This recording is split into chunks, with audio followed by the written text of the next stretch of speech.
Welcome to the podcast of the Vane University Grand Rounds.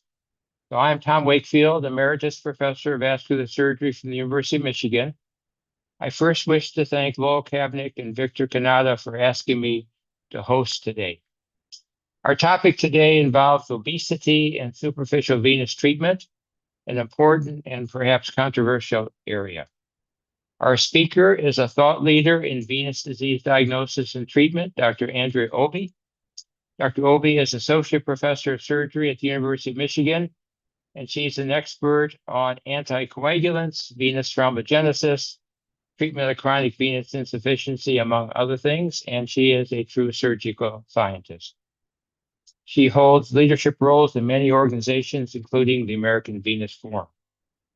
We're fortunate to have two discussant experts today. The first is Dr.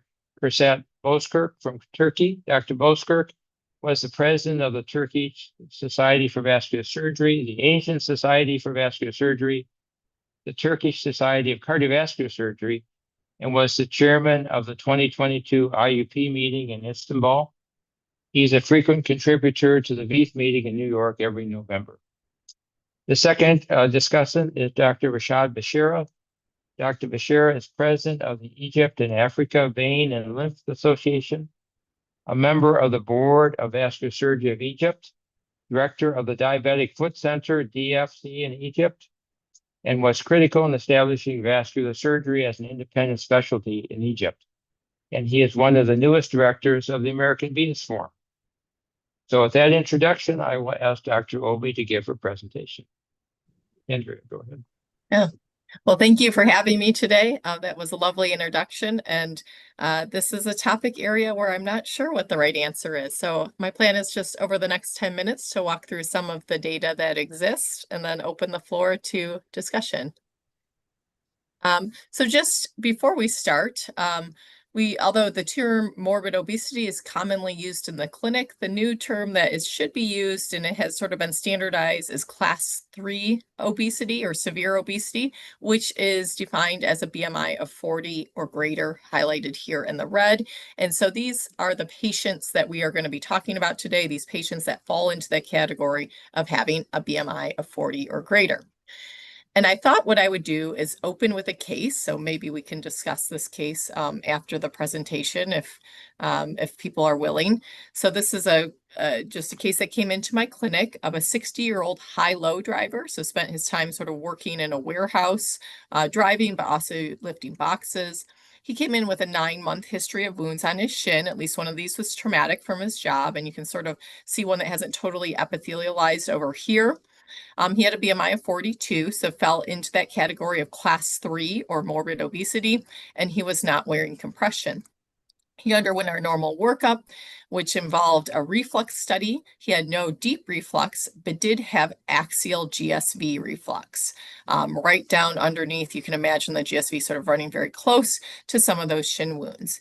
So the question is, and we can return to this after we view some of the data, is this a patient who should undergo a GSV ablation with a BMI of over 40? So what are the core clinical questions regarding these patients? There are 3 that I'm going to try and address with some of the data that's out there. The first being, does bariatric surgery or weight loss reverse the disease process? So should we encourage people to lose weight before seeking treatment for chronic venous insufficiency? The second is, do standard superficial vein treatments actually help these patients? Do they improve if we intervene upon them? And then the third is, do standard superficial vein treatments tend to fail more readily in patients with a higher BMI?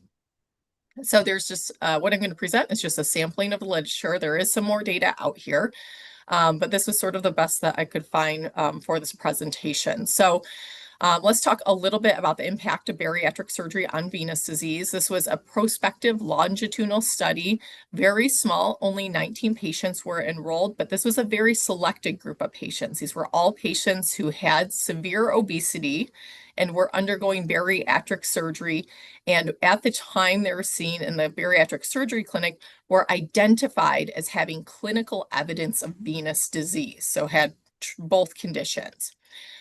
They study these patients pre-op and then post-operatively out to 24 months, and they collected the C-score. They did a venous reflux study and collected quality of life metrics. What they found is that, if you can see over here, that these patients were severely obese with a BMI of 52. They all did lose weight with surgery pretty dramatically, but weight loss tended to convert patients from C3 disease, from having edema, down to C2, but it didn't eradicate venous disease. So no one moved into a C0 classification. About 62% of the patients had reflux on their initial studies, and that is concordant with older data. We know where patients who have a higher BMI may have stigmata of venous disease without having any actual reflux. And about 20% of that 62%, the reflux did resolve with weight loss. This data was non-significant, but again, we're talking about a very small patient population. And finally, there was no difference in venous quality of life score. So as patients lost weight, they tended to experience the same degree of symptoms in the affected legs. All right, let's talk about question number 2. Do standard superficial vein treatments improve the life of patients with class 3 obesity? So there was a large retrospective trial that came out on this on 2020 that tried to address the question. This was a retrospective review of 65,000 patients where data was collected pre-op and at 6 months post-op of patients with various BMI classes who are undergoing either ablation or ablation plus phlebectomy with or without foam sclerotherapy. And you can sort of see that the main gist of the paper is that the percentage change in clinical severity score, the venous clinical severity score, decreased as the BMI went up. And this data seems rather compelling as you first look at it, but you have to remember that it depends on how severe your disease is. So if someone like myself were to start with a VCSS score of 4, and Dr. Wakefield were to start with a VCS score of 10, and we both improved by 4 points, then myself starting with a lower score would have a greater percentage of improvement. So the devil's really in the details. If we look a little bit closer at some of this data, what you see here in the purple is the pre-op VCSS score. These are all patients with a BMI of greater than 46. And then we see post-op, the VCSS score. So we don't see any difference across the post-op scores here. These authors were kind enough to provide all of their data. And what you see is if you take the absolute difference between the scores, so where did the patient start and where did they end up, we actually see that as patients had more severe disease, even in this very high BMI category of greater than 46, they tended to have a fairly dramatic reduction in their VCS score. So even though they started high and they ended high, they did tend to improve over time. We see the same findings in the study with regards to quality of life metrics. They start a little bit higher and they end a little bit higher. Again, if we take this data and we compare the same patients to the same patients, what we see is that the absolute change in the quality of life scores tend to be actually a little bit higher for these patients with a higher BMI. So they do tend to improve compared to where they started from in their own BMI class. So we actually see the greatest improvement in quality of life in patients with a BMI of over 40.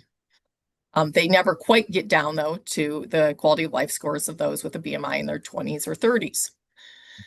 Here's some newer data. This was presented by our group at the recent AVF meeting. So similar sort of study looking at data now from the VQI, so multiple institutions.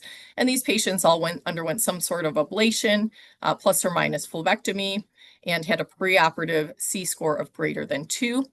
Similar sort of findings, and I won't belabor it too much, but we did see that as the BMI category increased, the preoperative severity of disease score as measured by VCSS increased. The difference between the gold and blue are patients that underwent ablation or ablation plus phlebectomy. That's the only difference in those marks. And then we see postoperative the same thing. So as your BMI class increases, your postoperative severity of disease also increases.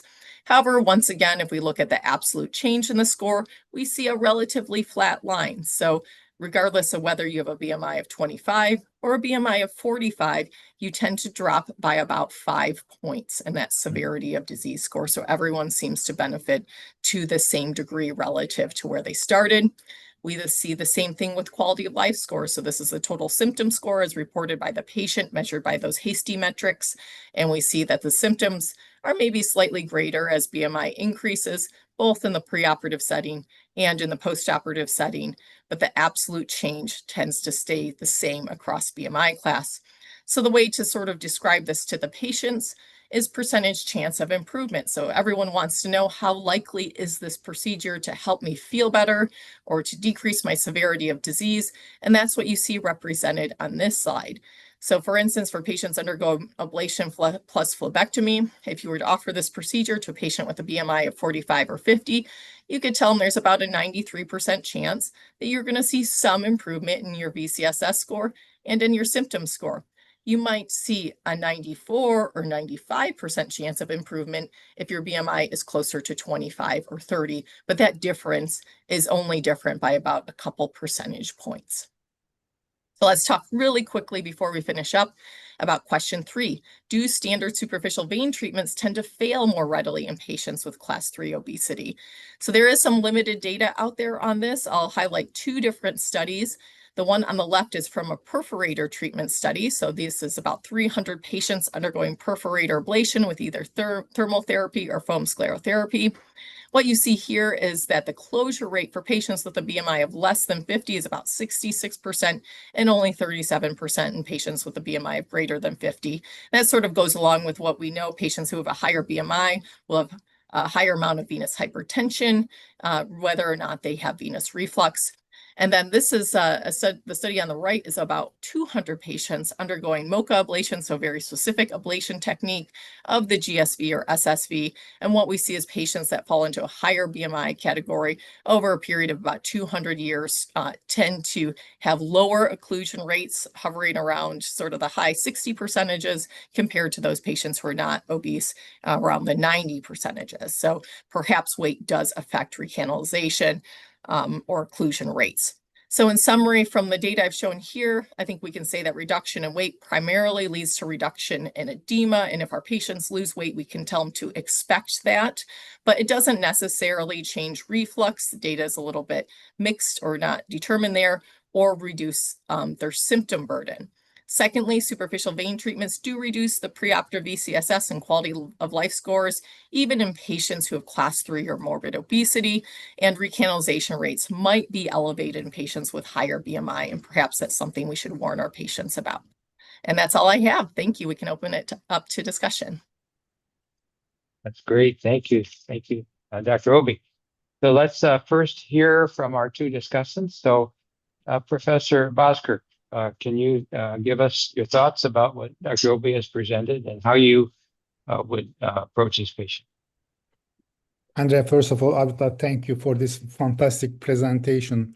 Just very my views about this one. First of all, definitely we all know morbid obesity is not a contraindication for any type of procedure, vein procedure. I started venous ablation business in my country in 2005. In the first day, what we noticed is our recanalization rate in morbid obese patients is higher, really higher. For example, it was one of my risk factors at the beginning. And after some stage, we started to learn to treat these patients slightly more different. For example, I like to do radiofrequency ablation in many of my patients. And for example, I started to use 2 times, 3 times shot for this morbid obese patient, specifically if the size of the vein is slightly different. My question to you is, do you change your ablation strategy for morbid obese patient? For example, if you use foam for ablation, do you still use foam for morbid obese patients, or maybe do you move direct to laser ablation or sometimes to radiofrequency ablation? Are you changing your technique for these patients? Is that question directed to me? Yes, Andrea. I believe so. I know there are several other people on here. Yeah, that is a consideration. And I will say I've noticed the same phenomenon, but for me, I've noticed it more in my ulceration patients. So I sometimes feel like I'm playing whack-a-mole with the perforators in those patients. So while it might be more convenient sometimes, for instance, to do ulcer bed sclerotherapy and just treat the perforator with foam, I think if someone has morbid obesity, particularly if they have deep reflux, because I find these patients that have, severe popliteal reflux to be very challenging. They tend to recanalize or reopen those perforators readily. Then I will strongly encourage them to undergo laser, because I feel like the laser perforator treatments tend to be more durable, at least in my hands. Now, I don't know that that would bear out in the literature, but I agree with your observations. I have the same. And I also, just as a side note, I tend not to use a lot of foam in the thigh, because I do feel like it recanalizes, and I do believe probably BMI has something to do with that as well. But yeah, larger patients, larger veins up higher in the thigh, I think is a place ripe for recanalization. That's Thank you. great. Thank you. And I also agree about the use of laser for the perforators in these patients. That's what I had always found also. Dr. Bishara, comments on the presentation and your approach to these patients? Well, Dr. Obi, I'd like to congratulate you. You made the point very clear that it's not contraindicated for morbidly obese patients to go ahead and treat the great saphenous vein reflux as we do for every patient. But I would like to add one of my observations, and I'm not sure whether you agree. Now, some patients come to us after losing 50 kilograms, for example, after having had bariatric surgery or having been on treatment for obesity for some time. And for those patients, I found that getting into the vein much more difficult than getting into the vein in obese patients, as if the veins have lost their support and they become very mobile in the within the facial compartment, and sometimes it's very challenging and tricky. So if I get an obese patient with this problem of great saphenous vein reflux, I'll just go ahead and do it. I would not actually advise the patient to lose weight first, because I think losing weight will make the procedure more challenging. I'm not sure if you share the same observation. Yes, I have the exact same observation as you, and it's really funny that you bring this up, because a group of us are actually talking about this at the AVF meeting. So I think your observation is shared by a lot of people in the community. I have a slightly different approach to it, which is I don't often have the luxury, I guess, of timing some of the procedures around weight loss, or maybe trying to get them in before they have their bariatric surgery or start their GLP-1. So what I have done instead is for those patients, I'll often do like an ultrasound guided phlebectomy if I'm going to do phlebectomy as part of the case. So I'll mark the patient standing, but then I keep the ultrasound probe on and remark as I do the phlebectomy, so it's easier, so I'm more precise in terms of pulling out the vein. Yeah, I think it's something that we all understand, but haven't really put into words or studied very well. And I would like to, sorry. No, please go ahead. Well, I'm going to raise a completely different issue. So if you're going to comment about the same issue, please go ahead. I was just going to comment that I also found, especially the patients who lost a lot of weight, their phlebectomies were more difficult. And they often had varicosities that were extensive, that they didn't realize that they had when they were, massively obese.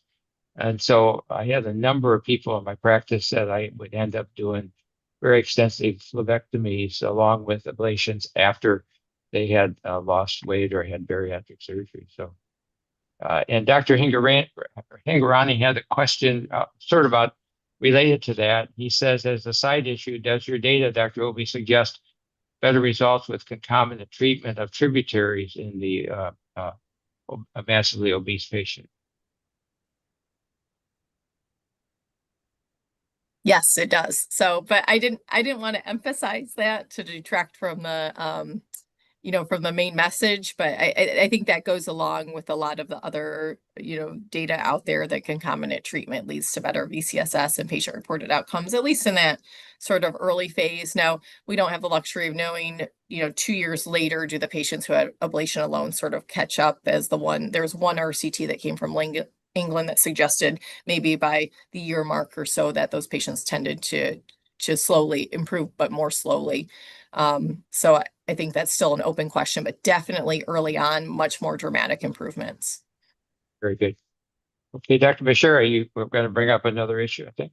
Yeah, a couple of other issues. Tumescent anesthesia can be challenging in the morbidly obese. Those whose BMI is greater than 40. So I tend in the very obese patient to lean towards non-thermal ablation, like glue or mock-up. What do you have any comment on this? Dr. Obi and also Dr. Kursat. I haven't used that as a criteria. I sort of have this speech I give to my patients about thermal versus non-thermal, and I haven't used that as consideration. I'm curious as to what others think. Okay. Totally, I agree. Totally, I agree with Andrea. May I have another question, Rashad, to you? Please. Rashad, may I? Yes, sure. You recently published a fantastic paper regarding the subulcer foam sclerotherapy, and it was really game-changing paper. Have you seen any difference between morbid obese and normal patients in terms of feeling after subulcer foam sclerotherapy? I don't have the answer in terms of number. We didn't really analyze this. But morbidly obese patients are more difficult to heal, but actually they eventually heal as well. Very good. One more question to Dr. Obi.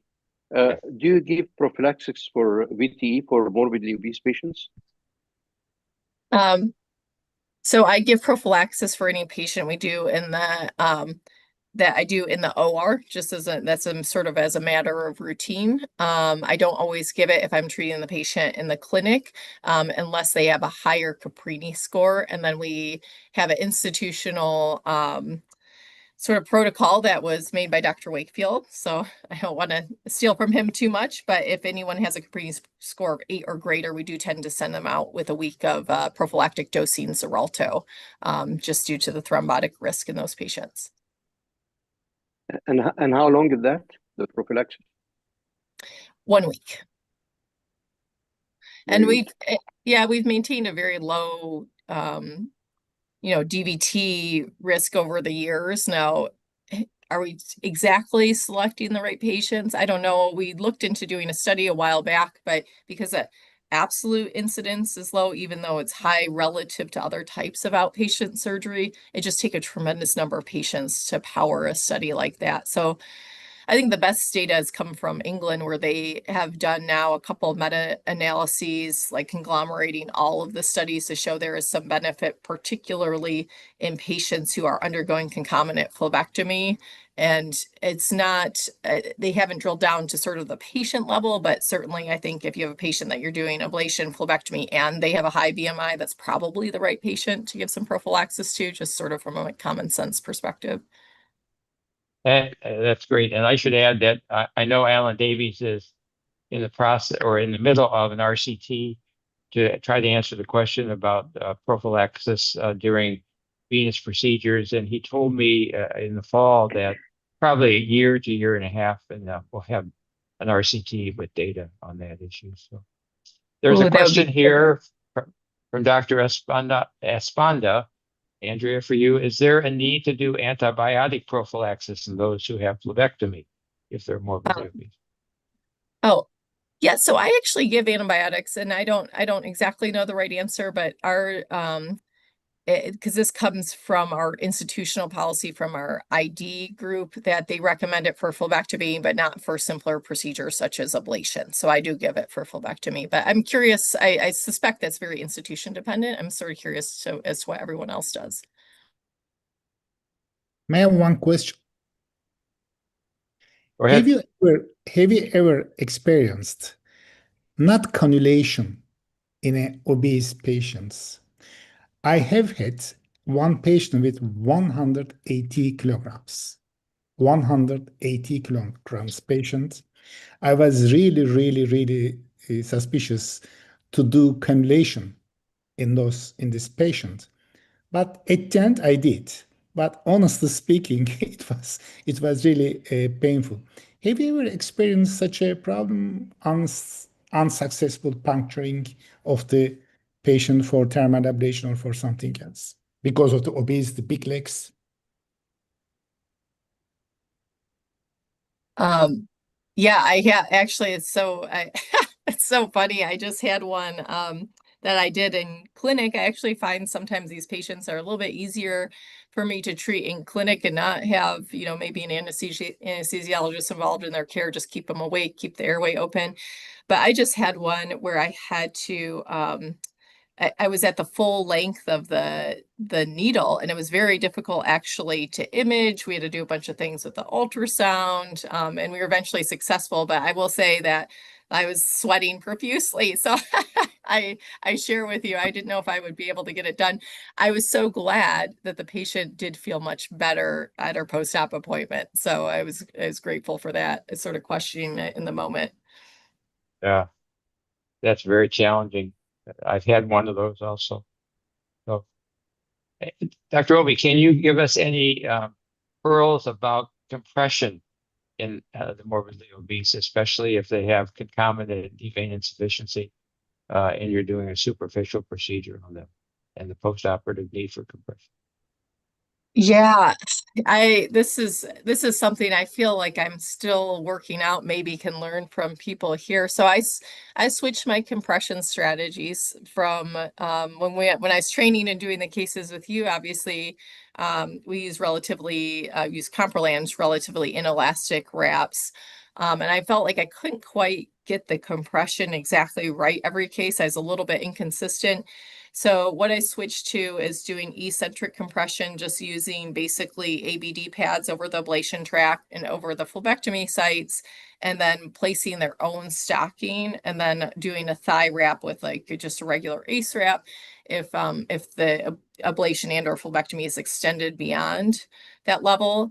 And then I find the thigh very challenging, at least for me, for bruising. And so the other thing that I do in the thigh area is if I'm doing phlebectomies is I tie all the ends of the vein. Like I try and remove most of it continuously. But as it branches out and stuff, you sort of have to stop your phlebectomy, and I tie all those to reduce the bruising. And I think that probably helps quite a bit. But I'm willing to take tips from anyone else. I also run the tumescent through second time to try and, get everything spasmed down and identify any sites where you might have bleeding. So I guess those are the only tricks that I know of. We have any compression tricks from our discussants? Dr. Bozkurt or Dr. Bishara? Well, I usually don't. Please, Rashad, please. well, I Rashad, don't. you're senior. Following thermal ablation, I maybe I avoid using compression altogether in the thigh because it's so problematic and challenging. Only following foam therapy or following phlebectomy that we do compression, and we use bandages, but it's always not very easy. Yeah. Sorry to interrupt you, Dr. Kursat. Go ahead, please. It's very complicated in morbid obese patients. I mean, whatever you do, you cannot be successful. In those patients, I just don't do anything, just leave them alone.